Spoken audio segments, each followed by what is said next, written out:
Collective. Welcome back to the realm of alignment, where we unlock the body's hidden codes. So, it's a new day. Okay, it is a new day, and first thing I'm hearing is journaling. That was the first message I was getting this rising, was journaling. So, a lot of you may be having some interesting dreams, very interesting dreams, lucid dreaming. Keep your journal by your bed, keep a book by your bed and a pen, and write everything down that you dream of.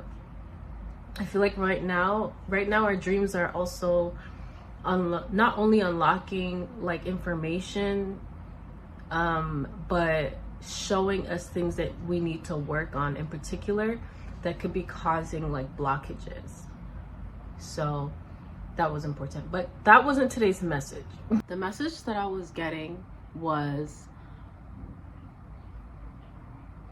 I was having this vision of when someone goes to war and they're overseas and they write letters to maybe a son or a daughter that they have, or it could be a lover, and they send these letters overseas for that specific person to receive.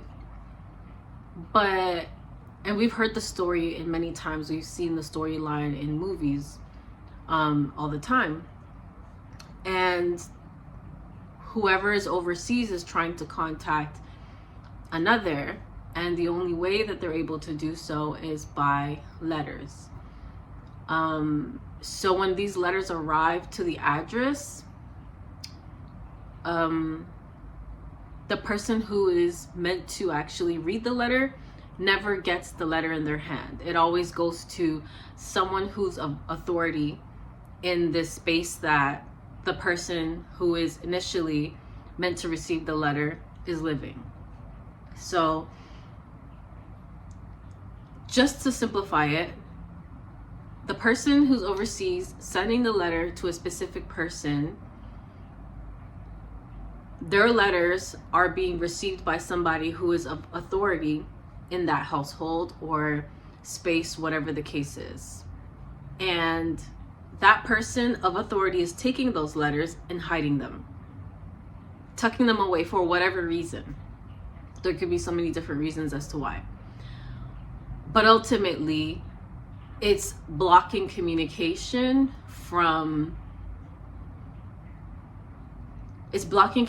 between the two people who really want to connect with each other. So on one hand, the person who's writing the letters and sending them feels like they're being ignored, but also could in another situation could also feel like maybe they're not being ignored,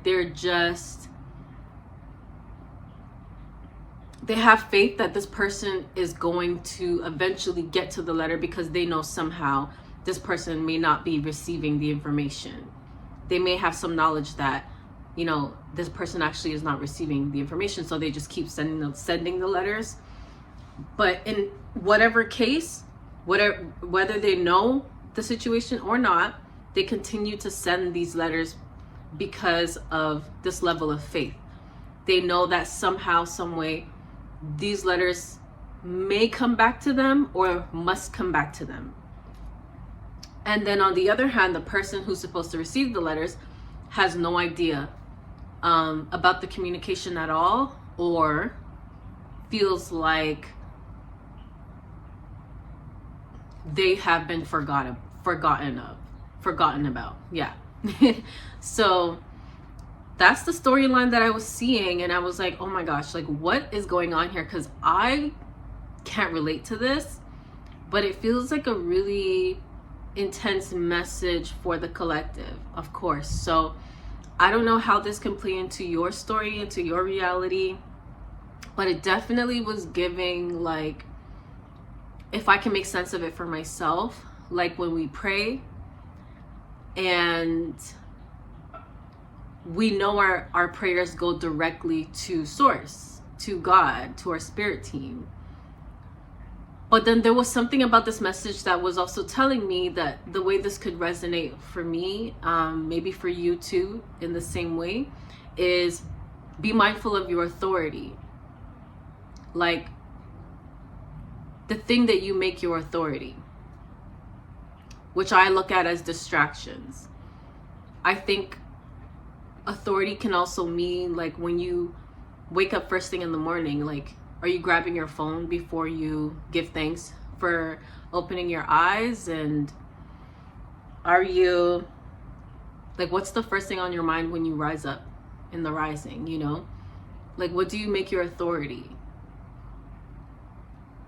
Are negative thoughts your authority over positive thoughts? Like, things that can shift and change your environment that you pay attention to becomes your authority. So it felt like as humans, we will make a lot of different things our authority. Like there was a point in time where I would get up first thing in the rising and check my phone. Now I'm pulling away from doing that as much as possible. Okay. I will try not to check my phone until literally my bed is made, I've brushed my teeth, I've taken a shower, I've done my stretching, I've done my breath work exercises, I've drank my lemon water, and then I'll check my phone. So there's just like this really serious correlation between your messages getting to spirit, to God, but then you not being able to receive the information back, even though it's coming back. Even though it's coming back towards you. That's ultimately what the overall message was. That's overall what it was about. It was like you're sending out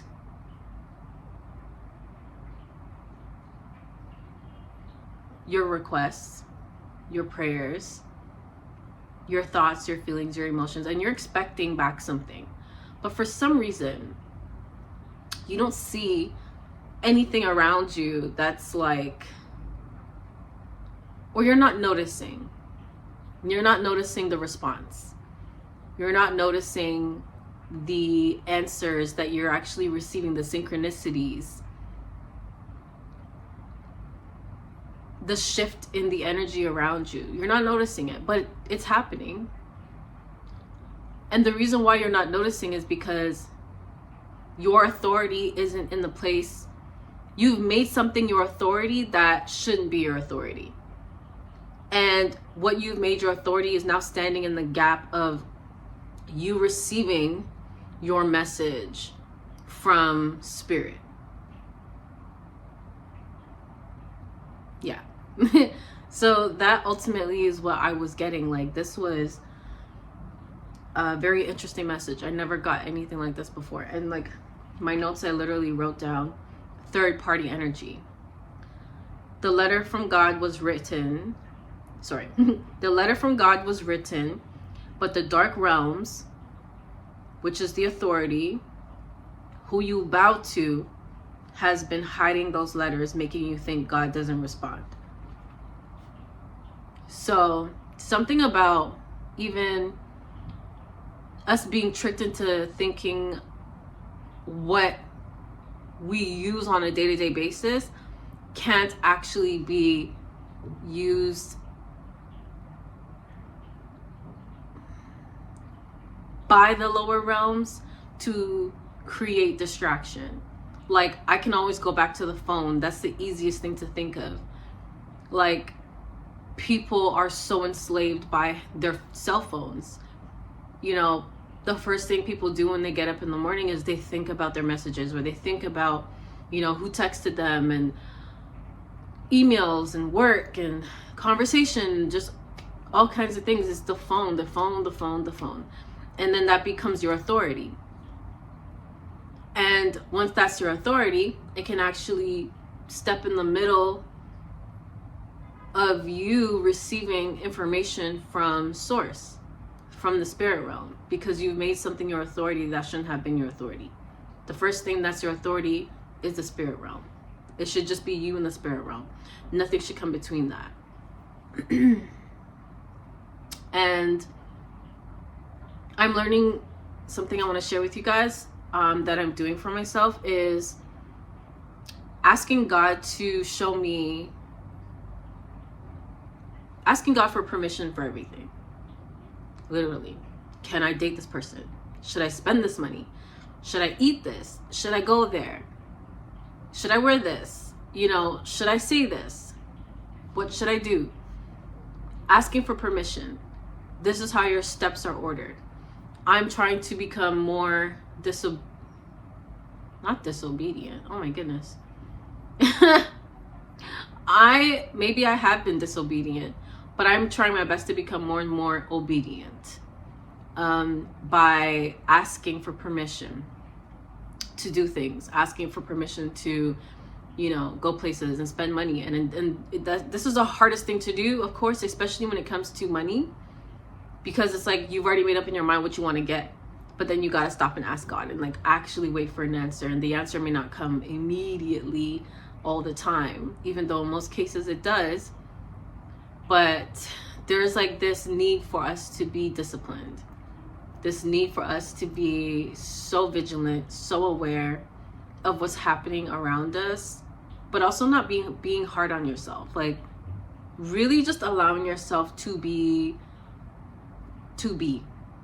just to be, you know, not creating the extra layer of guilt or shame because it's so unnecessary.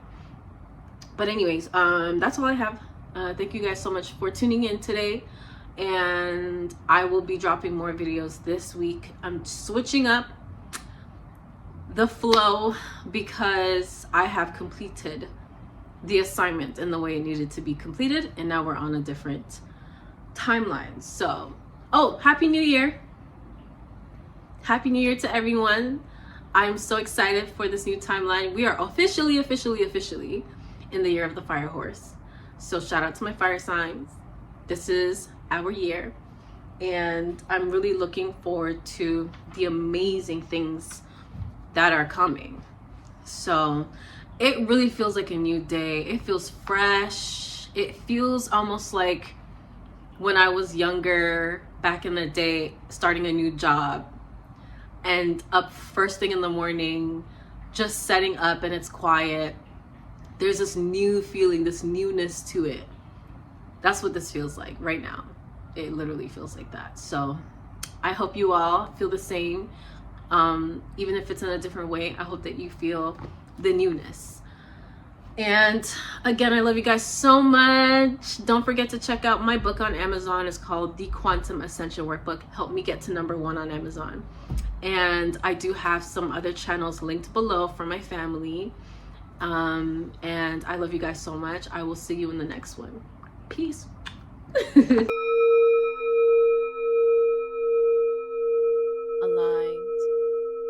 activated, ascend.